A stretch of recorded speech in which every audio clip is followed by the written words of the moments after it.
kulan wacan wanaagsan daawadayaal ku soo dhawaada barnaamij gaar ah oo ku saabsan waxqabadka xiriirka Soomaaliyeed ee mini footballka iyo dadaalada ay wadaan madaxda xiriirka kubadda cagta Soomaaliya. Haddaba 2015 xiriirka kubadda cagta Soomaaliya ayaa laga hirgeliyay Soomaaliya waxaana doorashadii ugu horeysay ku guuleystay mudane Dr. Cabdiqaadir Caday. Haddaba warbixintan waxay eegaysaa wixii u qabsoomay 5 sano hore ee la soo dhaafay madaxda xiriirka kubadda cagta Soomaaliya. Xiriirka kubadda cagta Soomaaliya ee Somali Mini Football Association wuxuu ka mid yahay xiriirada ku soo kordhay caalamka waxaana Soomaaliya laga aasaasay sanadii 2015 iyadoo gudoomiyihii ugu horeeyay ee Somali Mini Football Association loo doortay Dr. Cabdiqaadir Caday. wuxuuna gudoomiyay Caday maamulkiisa uu shaqeynayay intii u dhaxeysay 2015 ilaa 2015 ilaa 2020 xiriirka kubadda cagta Soomaaliya ee Somali Mini Football Association waxay dalka ka qabteen ciyaaro kala duwan iyagoo Soomaaliya ku metelay tartamo caalami ah oo ka kala dhacay wadamada caalamka. 6 September 2020 doorashadii labaad ee xiriirka kubadda cagta Soomaaliya ee Somali Mini Football Association ayaa ka dhacday magaalada Muqdisho waxaana gudoomiye loo doortay Xaaji Aadan Cabdulle halka gudoomiye ku-xigeenka koowaad ee loo doortay mudane Xasan Cabdi Goodax. waxayna labada mas'uul ka mid ahaayeen shakhsiyaadkii kaalinta wanaagsan ka soo qaatay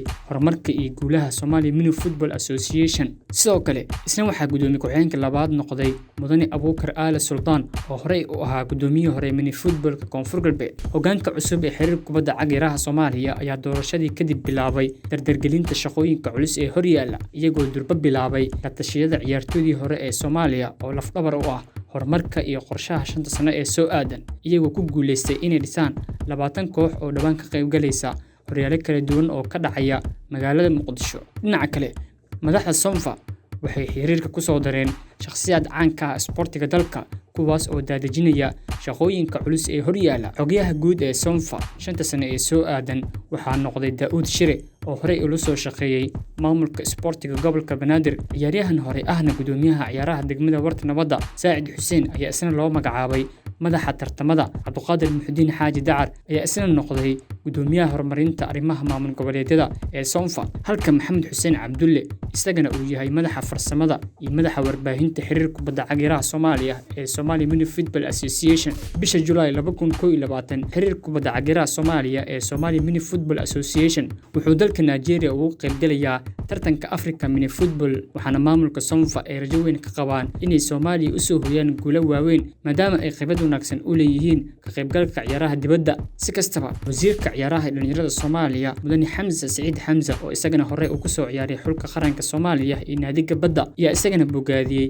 dadaalka ay wadaan madaxda iyo shaqaalaha xiriirka kubadda cagta Soomaaliya isagoo u ballan qaaday wada shaqayn iyo taageero. wuxuuna wasiir Xamza sheegay inuu guul u rajeynayo xulka qaranka ee dhawaan ka qayb galaya tartanka Africa Mini Football Nations ee ku qabsoomaya wadanka Nigeria. doorashadii labaad ayaa ka dhacday magaalada Muqdisho. haddaba sidee ahayd yaase ku guuleystay doorashadii labaad ee ka dhacday magaalada Muqdisho? warbixintan ayaa soo koobaysa. bishii September 2020 magaalada Muqdisho waxaa ka dhacday doorashadii labaad ee xiriirka kubadda cagta Soomaaliya ee Somali Mini Football Association waxaana gudoomiye loo doortay mudane Xaaji Aadan Cabdulle halka gudoomiye ku-xigeenka koowaad isna loo doortay mudane Xasan Cabdi Goodax. haddaba sanad kadib maxaa u qabsoomay madaxda xiriirka kubadda cagta Soomaaliya ee Somali Mini Football Association? waxaa ka jawaabaya gudoomiyaha xiriirka kubadda cagta Soomaaliya mudane Xaaji Aadan Cabdulle. doorashadana kadib waxaan qabanay wax weyn aan qabanay alxamdulillah. September ilaa maanta oo dhowr bilood kaliya waxyaabay aan ballan qaadnay doorashada waxaan ku galnay inaan wax qaban doono insha Allah taala. waa sida siyaasadda kale isboortiga oo macnaha siyaasiga uu leeyahay waxaan qabanayaa kana sameynaya si lamid ah isboortigana waa sidaas. waa in qof kala dooranayo ay yani wax ay higsanayso ay jiro oo ay ku xisaabtamayso muddada ama taariikh meesha ay joogto ay kamera dhalinayso. inkastoo challenge oo jiro sida la socod Soomaalida in la socod mini footballka challenge badan oo haysto oo lagu hareeraysan yahay haddana waxyaabo badan oo qabtay. waxaa kamid ah waxyaabaha la ballan qaado oo noo suurtagal waxa waaye in 5 sano ugu horeysay waxaan qabanaynay iska xog qabsan ku shaqeynaynay xiriirkeena meel xiriir sharciyeed haysto. markaan ku leeyahay sharciyeed haysto sharciyada gudaha iyo dibadda waa haysanay laakiin dadweynaha aqoonsigooda ayaa ka muhiimsan waxa soo dhan. dadweynaha aqoonsigooda ma haysan laakiin 5 sano waxaan ka soo dhaalanay in la helo kalsoonida dadweynaha in ay helo.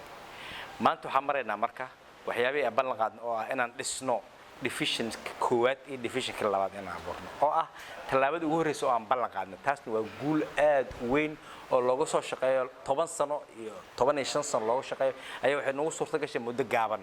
inaan ku aasaasno annagoo kaashanayna laakiin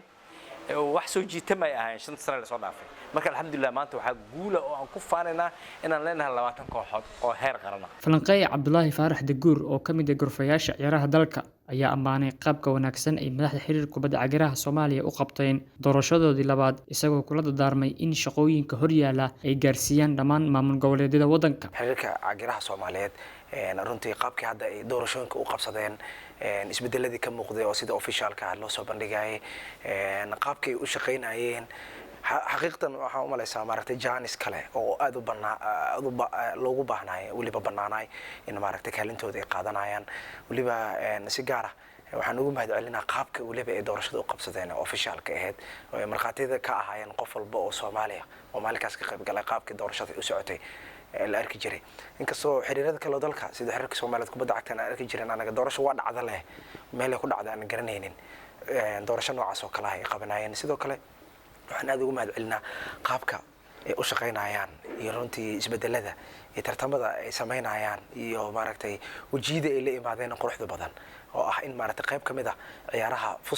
fustaliska ah xoog la saaran waana jaanis dhalinyarada dalka ah ay u baahan yihiin. Tan iyo bishii September 2020 madaxda Sonva waxay wadeen dadaalo badan iyagoo safaro kala duwan ku kala tagay dhammaan gobollada dalka iyo dalka dibadiisa waxaana Cabdiraxiin Maxamed Kismaayo oo ka mid ah gorfayaasha ciyaaraha gudaha uu qabaa in xiriirka kubadda cagiraha Soomaaliya ay sanadaha soo aadan dalka gaarsiin karaan guulo waaweyn oo dhinaca ka qaybgalka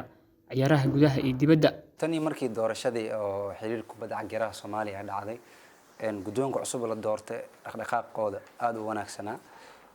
iyagoo oo xitaa xiriiradii Afrika iyo Carabta iyo kii dunida oo dhowrkii sano ugu dambeysay aysan dhaqdhaqaaqooda uusan ka muuqanay dib oo wuxuu u bilowday in xiriiradaas dhammaan oo dhaqdhaqaaqiis xiriirka kubadda cagiraha Soomaaliya dib u bilowdo dabcan dadaalada ay wadaan waxay ka mid yihiin dagaalada lagu xoojinayo xiriirka kubadda cagiraha taasoo gudaha dalkana haatan ay ku rajaweyn yihiin xiriirka sida maamulka noo sheegana in tartamo badan ay qabtaan dadaalo badan ay sameeyaan marka waxaas leeyahay sanadkan waxay u tahay sanad dhaqdhaqaaqyo wanaagsan ay sameynayaan xiriirka kubadda cagiraha iyo maamulkooda dhawaan la doortayba. Gudoomiyaha xiriirka kubadda cagiraha Soomaaliya Mudane Xaaji Aadan Cabdulle ayaa uga mahadceliyay bulshada Soomaaliyeed kaalinta ay ka qaadanayaan horumarinta xiriirka kubadda cagiraha Soomaaliya ee Somali Mini Football Association isagoo dhinaca kale sheegay in bulshada Soomaaliyeed ay qayb weyn ka yihiin daadejinta howlaha culus ee horyaala madaxda Sonva. Odayaashii halgamayaasha sportiga dadkii waaweynaa Soomaaliya magacoodii calankooda kusoo dheelay la'aantood inaan waxba qaban karin haddii aan isku dayno inaan wax qabanana inaan dadweynaha hortooda ku kufi doono insha Allah taala marka waxaan rajaynaynaa in anagu ka taxadirayno kufitaankaas wuxuu keenay challenge-ga aan ku sheegay asagoo jiro ayaan weli soconnaa waa ruclaynaynaa. Maxay ka dhaheen falanqeeyaasha ciyaaraha gudaha doorashadii labaad ee ka dhacday magaalada Muqdisho iyo dadaalada ay wadaan madaxda xiriirka kubadda cagiraha Soomaaliya ee Somali Mini Football Association? Tan iyo markii doorashadii oo xiriirka kubadda cagiraha Soomaaliya dhacday guddoonka cusub la doortay dhaqdhaqaaqooda aad u wanaagsanaa iyagoo oo xitaa xiriiradii Afrika iyo Carabta iyo kii dunida oo dhowrkii sano ugu dambeysay aysan dhaqdhaqaaqooda uusan ka muuqanay dib oo wuxuu u bilowday in xiriiradaas dhammaan oo dhaqdhaqaaqiis xiriirka kubadda cagiraha Soomaaliya dib u bilowdo dabcan dadaalada ay wadaan waxay ka mid yihiin dagaalada lagu xoojinayo xiriirka kubadda cagiraha taasoo gudaha dalkana haatan ay ku rajaweyn yihiin xiriirka sida maamulka noo sheegana in tartamo badan ay qabtaan dadaalo badan ay sameeyaan marka waxaas leeyahay sanadkan waxay u tahay sanad dhaqdhaqaaqyo wanaagsan ay sameynayaan xiriirka kubadda cagiraha iyo maamulkooda dhawaan la doortayba dadaaladaasna waxaa ka mid ah in Soomaaliya ay sanadkan ka qayb galayso tartanka Afrika ee mini footballka taasoo isku aadkiisa wala sameeyay Soomaaliyana groupka A ama C ay ku jirto iyadoo ay weheliyaan wadamada Ivory Coast Egypt iyo Ghana markaas leeyahay waa guul Soomaaliya u soo hoyatay in dhanka kale kubadda cagta weyn ee kale dadka yaqaanaan in kubaddan kale iyo tartamadan iyo xiriiradan ay jiraan in dadka loo bandhigo ee bartaana annagana door aan ka qaadan karnaa ayagana xiriirkana sanadkan firfircoonidooda way muuqataa macna Scott taariikhda 2016 uu sameeyay wax xasuusanaa inagoo dalal badan oo Carab ah oo la maalgeliyo dhaqaale naga badan haysto in xidigaheena Cusmaan Isaa sheegtay iyo Cabdirasaaq ay hogaaminayeen oo guulo waaweyn ka gaarnay macna iskoodna khibradiisa iyo taageerada maamulka gudoonka xiriirka kubadda cagta Soomaalida uu helo kalsoonina loo siiyay dabcan waxa isleeyahay in sanadkan macna iskood taariikhdii 2016 mid ka wanaagsan ay sameyn karaa taas oo khibradeedana uu leeyahay haatan kaliya garab istaaga oo dhanka maamulka xiriirka kubadda cagta ayagana hadii ay joogteeyaan waxay karaa sanadkan Afrika tartan kubadda cagta natiijo wanaagsan iyo kaalin wanaagsan waa keeni karnaa tababar iskoodna tababar aan aragno waa kaalintiisii 2016 ayaa dhacdo weyn oo ku suntan waayihiisa taariikheed taas ay anagu aan baqaadeen waxay sanadkan Afrika taariikh kale wanaagsan waa ka sameyn karnaa sida carabta 16 aan u sameeyno kale Sonfa dabcan saa sheegay dhowr sano u dambeeyay dhaqdhaqaaqooda muusan badnayn taas waxay cadeynaysaa in dhaqdhaqaaqa xiriirka kubadda cagta uu ka soo bilowday ururka jaamacadda carabta kan Afrika iyo sidoo kale kan kubadda cagta dunida taasina waxay ka dhigaysaa isleeyahay sanadkan sanad guulo iyo taariikh u soo hoyn doonaan calanka ee dalkaba ciyaartooyda matali doonta xiriirka kubadda cagta ee dalkeena Soomaaliya iyo sidoo kale maamul ahaanba markii la eego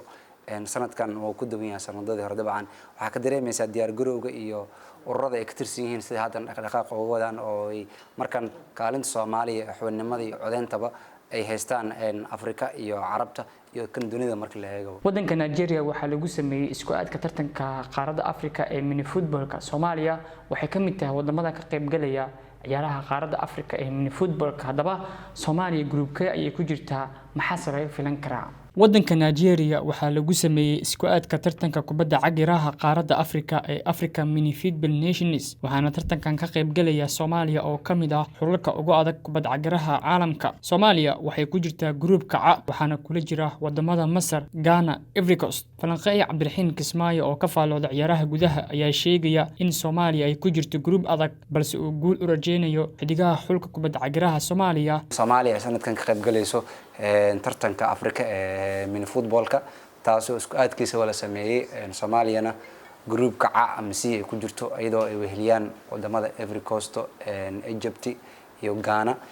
markaas leeyahay waa guul Soomaaliya u soo hoyatay in dhanka kale kubadda cagta weyn ay ka dadka yaqaanaan in kubaddan kale iyo tartamadan iyo xiriiradan ay jiraan in dadka loo bandhigo ee bartaana anagana dooran ka qaadan karnaa ayagana xiriirkana sanadkan firfircoonidooda way muuqataa gudoomiyaha kubadda cagta Soomaaliya Mudane Xaaji Aadan Cabdulle ayaa sheegay in khibrad wanaagsan ay ka haystaan ka qaybgalka ciyaaraha xulalka Afrika balse ay ku kalsoon yihiin macallimiinta iyo ciyaartooyda mataleysa Soomaaliya waxaan ka qayb galnay ciyaaraha qaramada qaaradda Afrika markii ugu horeysay first edition waxaan ka qayb galnay laba koob adduunka ka qayb galnay midna ka dhacay Tunisia midna ka dhacay Australia intaba 90% ciyaartooy la wada dibadda ka imaajireen horumarka Soomaaliya mid fudud loo gaaro waxa kamid ah maanta laba ciyaartooy maan inta kale inay magaalada Muqdisho iyo gobolada Soomaaliya ka baxayaan marka waa guul kale oo soo hoyatay sanooyin kale waxaan rajaynaynaa insha Allah taala kooxaha qaranka oo aan dhisnay in laga xulo doono macallimiinta laga xulo doono halkan macallinkeena waa taqaanaa waa macallin Scott the legend Scott macallin insha Allah taala inkastoo tartanka Africa mini football uu adag yahay sanadkan haddana gorfayaasha ciyaaraha gudaha waxay qabaan aragti ah in xulka mini footballka ay gaari karaan guulo waaweyn maadaama sanadihii la soo dhaafay ay ka qayb galeen ciyaaraha mini footballka ee caalamka xaqiiqatan horta markii aad fiirisid groupka ay ku jiraan xiriirka mini football iyo kulamada ciyaari doonaan runtii dhammaan waa kulamo aad u adag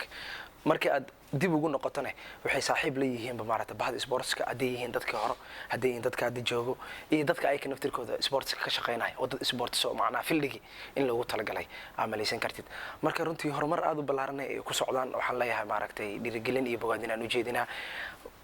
qaabka wax loo xulaayo iyo maaragtay ciyaartooyda inta badan la qaado waxaad u maleysaa dadkii loogu talagalay loona baahnay waliba ay haystaan waqti isku diyaareen oo aad u tiro badan oo maaragtay ay ku matali karaan xulka qaranka dalka marka groupkii ku jiraan group dhimasho ah oo maaragtay Ghana iyo maaragtay Ivory Coast iyo Masar ay kula jiraan oo group aad u adag ah caqabadiisa jirto haddana waxaan qabaa qaabka loo xulay iyo qaabka loo dheelisiinayay dhalinyaradaas aan arkaynay inay tahay maaragtay dad listaas dhig karno kaalin ahaan way soo muuqan karaan si kastaba gudoomiyaha xiriirka kubadda cagta Soomaaliya Mudane Xaaji Aadan Cabdulle ayaa sheegaya in iminka ay Soomaaliya matasho tiro kooban oo yar balse madaxda Sonfa ay fursad siin doonto dhalinyarada Soomaaliyeed ee kala joogta dalka iyo dibadda maanta fursad waxa helo in yar oo kooban magaalada Muqdisho ku nool oo kaliya fursad hesho min footballku wuxuu sameeyaa millions ayuu target gareynaya insha Allah taala oo uu rabo inuu siiyo fursad marka waxaan rajaynaynaa insha Allah taala in la wada garto in la wada shaqeeyo ummadda waxa lagu shaqeyn karaa dadka shaqeynaya inay isku xiriin si dadka loo shaqeynayo ay u noqdaan dad midaysan insha Allah taala haddaba maxay falanqayaasha ciyaaraha gudaha ka dhaheen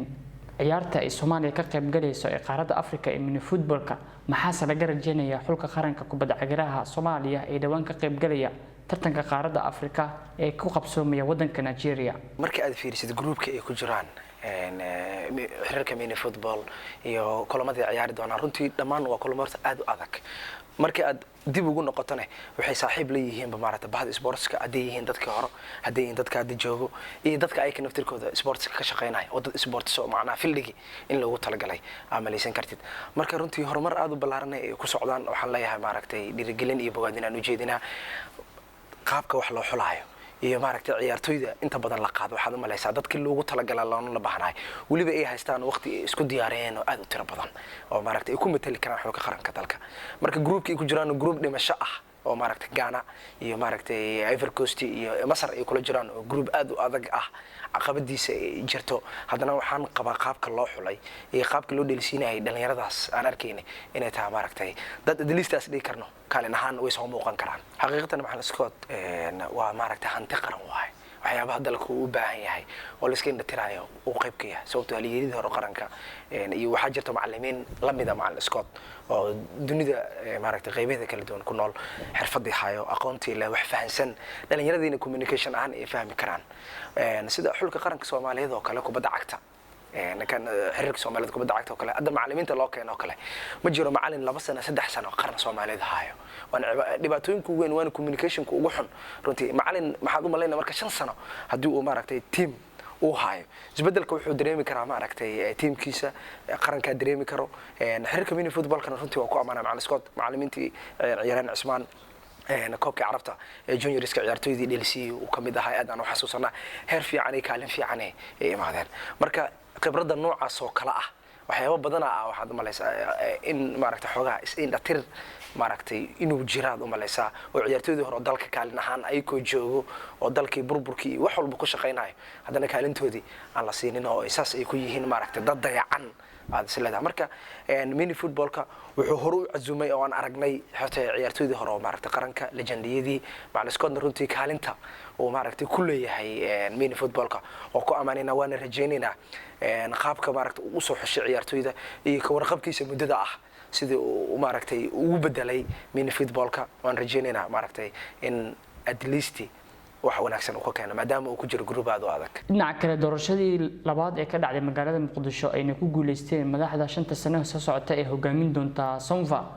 waxay dhawaan safar ay ku tageen wadanka Nigeria gudoomiyaha xiriirka kubadda cagaraha Soomaaliya Mudane Xaaji Aadan iyo xogayaha guud ee xiriirka kubadda cagaraha Soomaaliya Mudane Daawud Shire haddaba labada mas'uul maxay kala soo kulmeen wadanka Nigeria sidee Soomaaliya loo arkaya ka qaybgalka ciyaaraha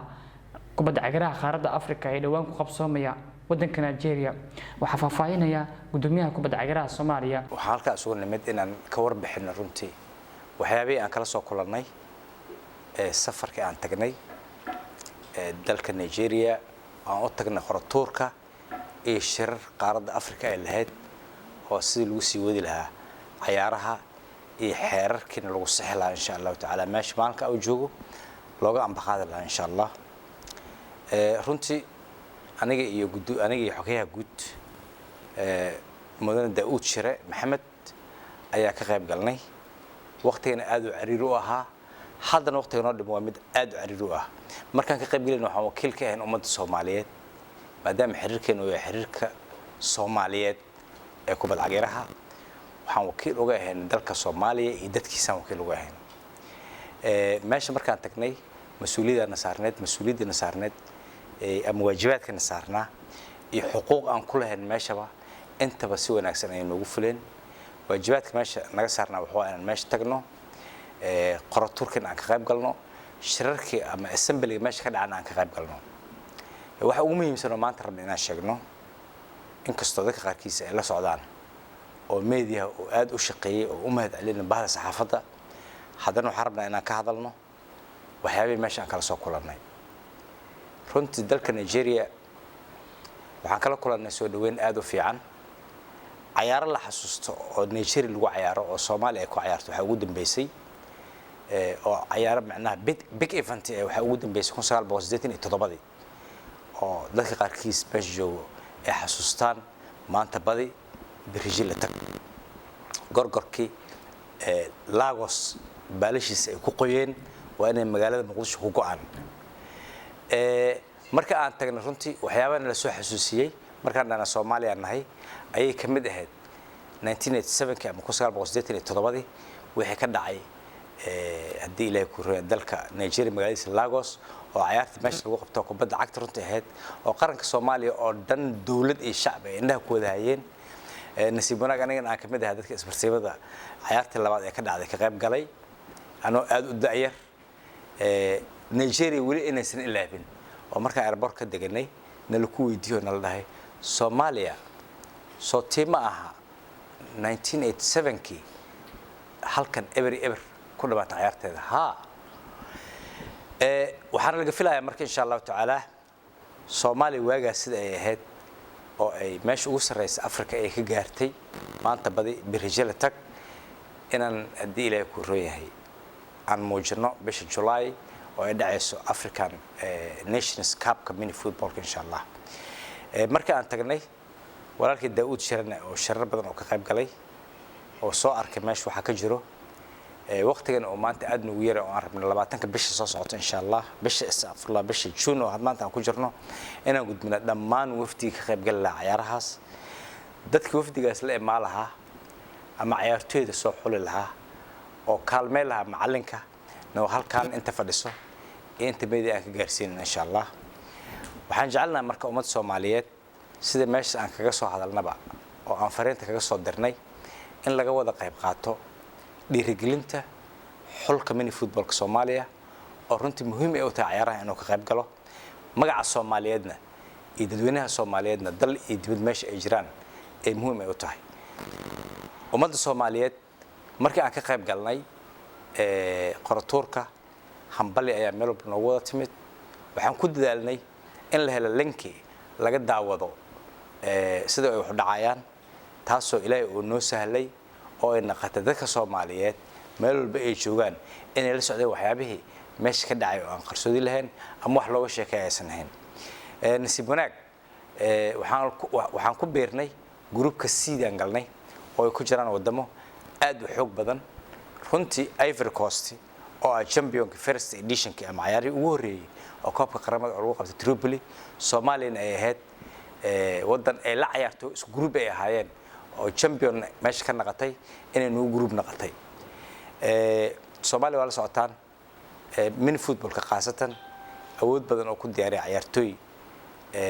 high class innocent wali aysan gaarin laakiin aan tagna ciyaarahaasiti وعذر في عنا كسر موجنا يد إتيكا لكن على تونسيا يقولوا مد مقالة بيرث كده عليه.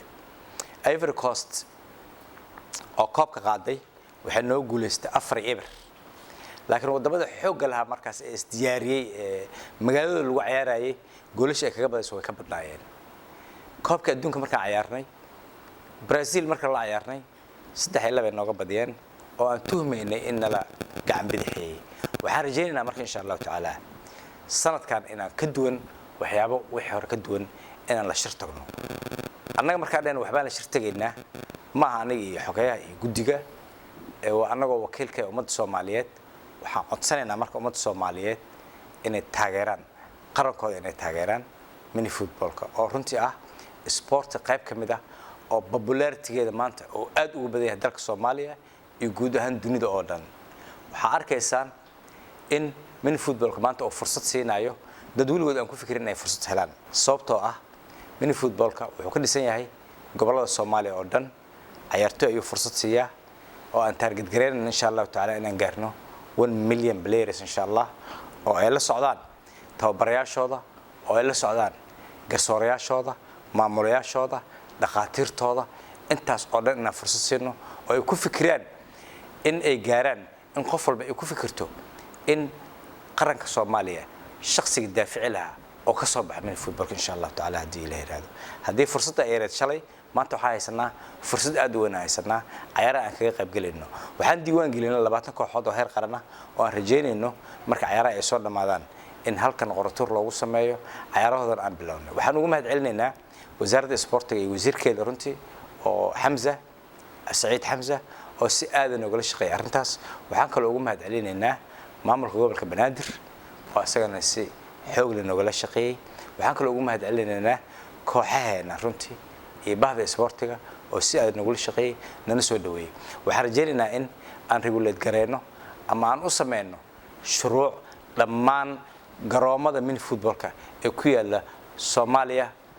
kaliya ma magaalada Muqdisho laakiin wadanka Soomaaliya oo dhan oo aan mas'uul ka nahay mas'uuliyadeena in saaran tahay waxaan markaa rajaynaynaa insha Allah taala oo aan clipkan u duubaynaa in inta aan maqlin ay maqasho inta ogeedna aan ku baraarujino in waqtiga uu soo dhow yahay kooxda ay u baahan tahay kooxda qaranka runtii markaan la koox ma koox oo yani koox qayb ah ama koox Serie A ama koox Serie B ma aha ama koox degmo ka socoto ee waa kooxda qaranka waxay u baahan tahay dhiirigelin u baahan tahay dhiirigelinta ma aha in lacag tira badan la siiyo ma idin weydiisanayna lacag iska wax qabso ku shaqeynay footballka laakiin waxa idin weydiisanayna dhiirigelin idin weydiisanayna insha Allah taala xulka qaranka Soomaaliya oo 5 sano la soo dhaafay ka qayb galay ciyaaraha kala duwan ee footballka caalamka iyo qaaradda Afrika muxuu sanadkan kaga duwnaan doonaa sanadihii la soo dhaafay maxaa laga rajeynayaa ciyaartooyda iyo macallimiinta xulka qaranka footballka Soomaaliya waxaan qaybtan ku eegaynaa falanqeyn kooban oo ku aadan dadaalada socda iyo sidoo kale diyaar garowga xulka qaranka footballka ee ka qayb galaya ciyaaraha ku qabsoomaya wadanka Nigeria kubadda ciyaaraha waxaan u maleynayaa markii wacdar ay ka dhigeen qadar ay aadeen oo Cusmaan oo ciyaartooy ka ah ciyaartooydaas aad u fiicnaayeen diyaaristooda meel fiican ay gaareen inkastoo diyaar nin fiican iyo markaas taa xiriirka uu iska ahaa xiriir markaas curdan oo iska markaas bilaw laakiin dabcan waxaan filayaa Nigeria ay doonaan oo tartanka ka qayb gali doonaan wadamo oo culusayna ku jiraan laakiin waxaan is leeyahay dabcan mini footballka xogaa waxaan is leeyahay waxay haysteen jaanis fiican dabcan ciyaartooy fiican way diyaarsadeen marka fiiriso horumarada ay sameynayeen muddooyinka ugu dambeeyay xogaa waxay ahayd dad oo amoodo inay ka go'an tahay inay wax u diyaariyaan ama ay diyaariyaan ciyaartooy muhiim marka ani waxaan is leeyahay dabcan mar walba Soomaaliya cid matalaysa hatta ninka teenisku matalay hatta waa kulli qofka anaga aan wadano aan taageerayno waxyaabaha ama qaladaad doo jiraan kulli soo bixi doona laakiin rajada aan ka qabo mini footballka markay tahay waxaan rajeynayaa in ay si fiican noqoto insha Allah ku xoojinaysa dooda mini footballka ee ka qaybgalka Africa mini football ee Nigeria ku qabsoomaya guush walba ay gaaraan ayagoo magaca Soomaaliyeed matalay anaga waxaan noo keeneen marka anaga dhanna warbaahinta ugu jirnaa dhanna waxaan nahay dad ciyaariye gudaha dalka macnaha wax badan u dhun doloola oo ciyaaraha gudaha macnaha xooga saara marka hadii uu tennis yahay hadii uu qala yahay hadii uu kubadda cag yahay hadii uu kubadda cag yarahay kulli anaga macnaha mikrofoonka iyo kaamirada u sidoo iyo taariikhda iyo xogaha oo haya marka waxa leeyahay door walba oo sports sidee noqoto Soomaali dadka ka hadlaa wax ka sheegi lahaa inaan nahay eesan inoo kala saarnaan doonin hadii cag yara noqoto iyo kubadda cag iyo qala iyo tennis iyo orado iyo dabaal iyo mid walba ay noqoto guud ahaan sports marka waxa leeyahay intaas u taagnaan doona inaan sheegno wax walba oo jira horumar iyo dib u dhacba marka xiriir kubadda cag yarahana Nigeria dabcan waxa uu qayb gali doona tartanka min footballka Afrika